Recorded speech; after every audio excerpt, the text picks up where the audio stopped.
Вселенная еще была сокрыта в божественной мысли и лоне божественном. Значит, Вселенная существует и в непроявленном состоянии? Да, но только Вселенная была сокрыта в божественной мысли и лоне божественном, в ином состоянии мира духа вне форм. Вселенная существует как непроявленный свет. Потенциальная сила, которая побудит причину к проявлению, еще не была проявлена. Божественное лоно находится в состоянии собирания и концентрации потенциальной силы для выдоха.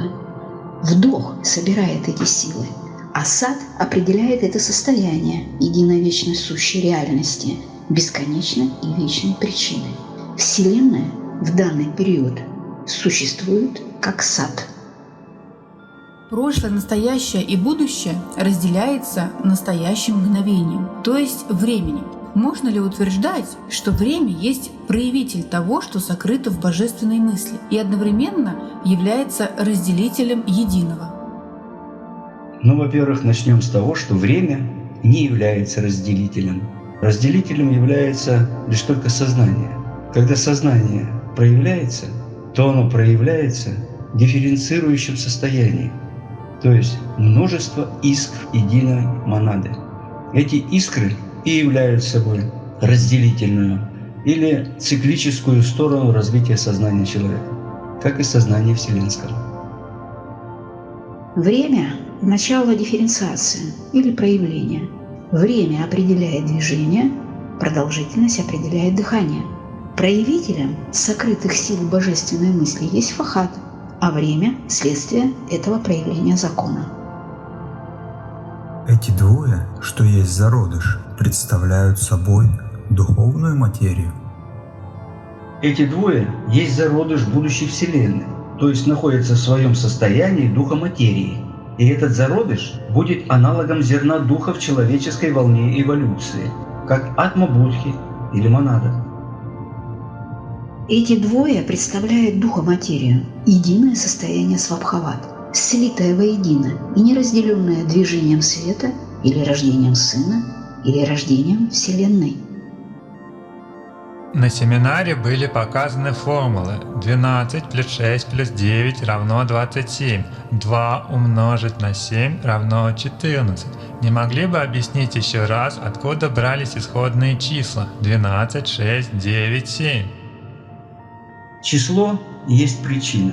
Как причина через число делает перечисление, то есть дифференцируется. Так число превращается в числа цифрами, цифры формами или формулами. Исходные числа – это составляющая шлоки первых трех станций. Первая станция 9 шлок, вторая станция 6 шлок, третья станция 12 шлок, в сумме 27. Две семеричности или 14, или в сумме 5.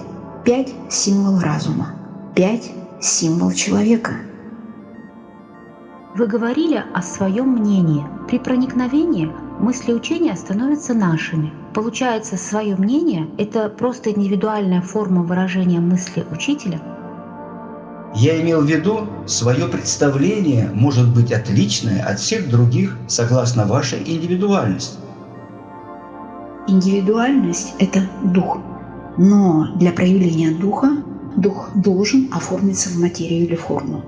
Мысли учения через учителя, понимание мысли через собственное накопление, через собственную индивидуальную работу.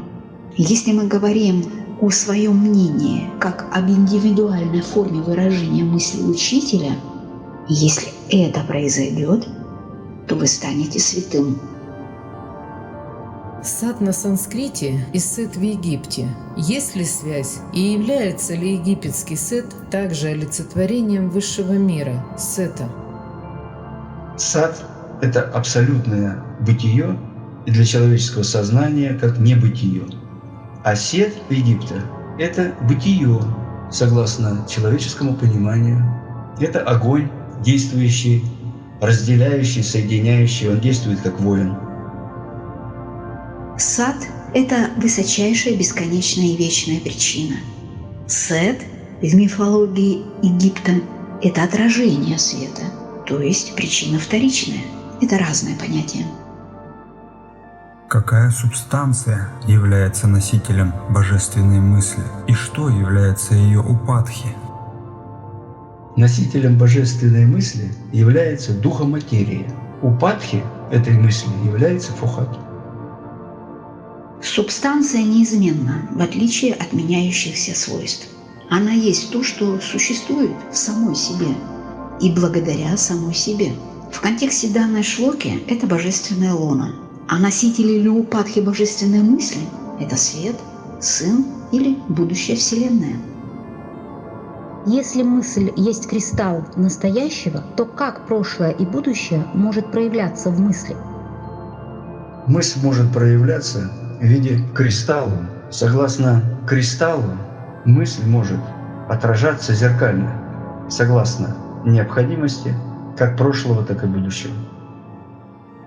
Сам кристалл – это и есть настоящее, а настоящее – это и есть полное слияние прошлого и будущего. Кристалл вечного настоящего – это мысль божественная, есть вечное настоящее, и в этой мысли была сокрыта Вселенная. Вы сказали, то, что замкнуто, то латентно, и необходимо, чтобы мысль разъединила. Но разве объединение не является главным достижением эволюции?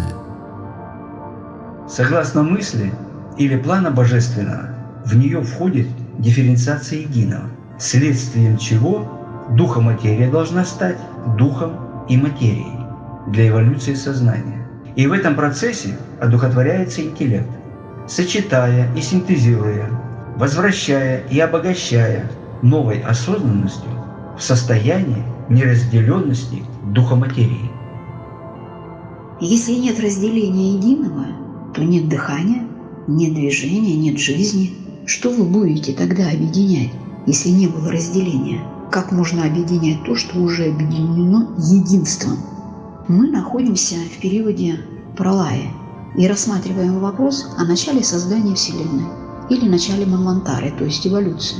Замкнутая окружность как символ божественной мысли. То, что замкнуто, то не проявлено. Божественная мысль должна разъединить круг или проявиться, то есть стать лучом проникающим. Ваше открытие о непорочном зачатии изменило вообще представление об этой тайне. Значит, оно возможно в принципе и в наш период жизни?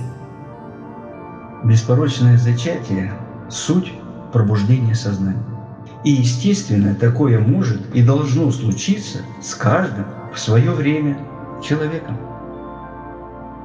Пришло время, когда тайн нет, а есть знание. Непорочное зачатие или преображение означает человека озаренного, когда человек встречает свое высшее «Я» и начинается вторая жизнь. Непорочное зачатие – это состояние, которое предвосхищает начало восхождения. Все-таки как можно его почувствовать и понять, что скоро оно наступает? Озарение – суть этого состояния непорочного зачатия. Все происходит на плане сознания, которое при зачатии приводит к осознанию, пониманию или способности познавать себя, бытие в его таковости. Когда наступает вторая жизнь, наступает начало восхождения. Предвосхищение – это духовное состояние. В физическом мире есть предчувствие второй истинной жизни. Сейчас много разговоров о братстве и единстве, и на семинаре сказали, что человек после осознания себя всем человечеством может начать восходить. Это и есть понимание единства или братства. Разве осознание себя всем человечеством – это не самость? При беспорочном зачатии или озарении человек способен видеть в каждом человеке Бога, и слияние происходит в духе. Следовательно, самость теряет свою силу и смиряется с водительством духа или сознания, которое выражено индивидуальностью. Осознание себя всем человечеством – это признание единого закона, признание иерархии, а это никак не может быть самостью. Это и есть истинное братство. Почему ментальное дыхание Вселенной соответствует созданию Вселенной? Ментальное дыхание – искусство размышления или медитации. Человек при таком мыслетворчестве становится сотворцом и строителем Вселенной, ибо процесс аналогичный космогенезису. Зародыш – Вселенная. Беспорочное зачатие – мыслитель, творец Вселенной. В одном случае – бессознательность, во втором – осознание. Согласно Шлоке 6, станции 2, есть понимание того, что Вселенная – это третий аспект. Третий всегда это сын или свет. Третий план духа вне форм, который соответствует плану духа или монады. Когда начинается дыхание, начинается движение манвантара, и тогда монада испускает из себя один единый луч. Он соответствует единому дыханию Вселенной, которое проявится фахатом на плане разума и творчества и приобретет форму на плане вещественном и образовательном, символ тетраграмматона, что является для человека ментальным дыханием его монады. Разум начинает действие при создании Вселенной. Если только при полном отражении может передаваться связь учителя к ученику, значит ли это, что мы должны стараться вместить образ Высшего в свое сознание?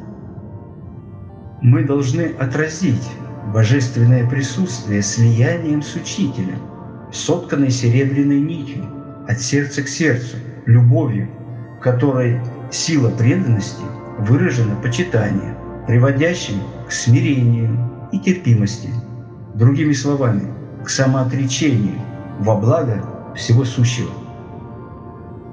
Ключевое слово в данной концепции – это полное отражение, стать полным подобием учителя.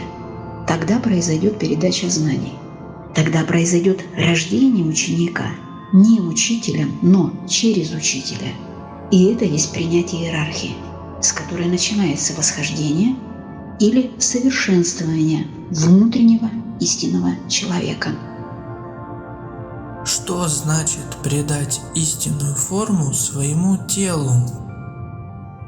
Физическое тело оформлено полностью, астральное почти оформлено, ментальное менее всего оформлено. Необходимо одухотворить астральное тело и ментальное тело. Одухотворение тела и будет иметь то значение придания истинной формы своим телам. Истинная форма тела, когда высшая триада сливается с низшей четверицей, и человек становится сознанием, или монадным, или разумным, следовательно, сознающим. Интересно, что первая станция – это описание матери, вторая станция – описание отца, третья станция – описание сына. А тогда все остальные станции что описывают? Первые три станции описывают мир духа вне форм. Четвертая станция описывает план прообразов. Это Парабраман, Покрова Мула Пракрити. Пятая станция говорит нам о плане разума и творчества, тхьянка-ганической природе или природе разумов, о фахате.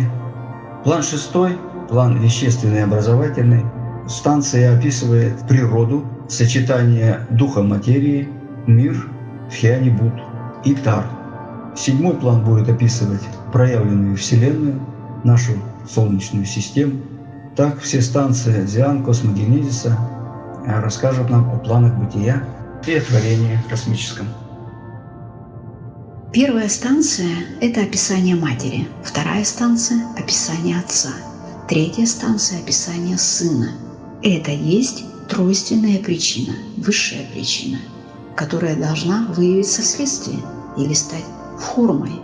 Так вот, все остальные станции как раз описывают истинную форму тела сознания. Если символ тетраграмматона есть третье лицо единственного числа, тогда что является единственным числом? Единое число исходит из нечисла. Называется фохат. Третье лицо единственного числа. Единственное число – это 1, или пифагорейская монада. Третье лицо – это сын или движение света. Третий начинает движение и имеет отражение в 3 нишах, соединяя 2 треугольника, что есть 6, соответствует 6-й шлоке. А то самое единственное число, которое есть 1, является точкой синтеза или входа в беспредельность, точкой 7-е состояние, центром тетраграмматона. То есть 3 причины дадут силу проявления следующим более материальным причинам. Символ тетраграмматон. Но пока это семеричное состояние не сформировалось, оно было единым числом для настоящего, прошлого и будущего. Это и есть единый зародыш.